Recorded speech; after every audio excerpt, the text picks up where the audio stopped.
Ja 3 ushqime që mund t'i konsumoni përsëri edhe pasi janë mykur. Heqja e mykut nga reçeli dhe marmalata dhe ngrënia e saj që ka poshtë është në rregull, thot ekspertja ushqimore, pasi ka shumë sheqer dhe kjo mbron nga myku.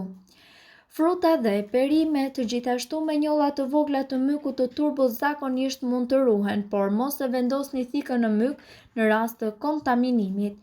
Shmangni fruta dhe perimet që janë rrëshqitëse, kjo është një sinjal për praninë e baktereve. Djathi i fortë. Djathtrat e fortë si çejdra i rezistojnë mirë mykut, pasi nuk ofrojnë kushtet e lagështa që i nevojiten për t'u shëmuar. Nëse gjeni koloni myku me djathtë të fortë që janë më të vogla se 5 mm, hiqni të paktën 10 mm nga të gjitha anët përpara se ta hani, dhe kështu më pas mund të jetë e sigurt për konsum.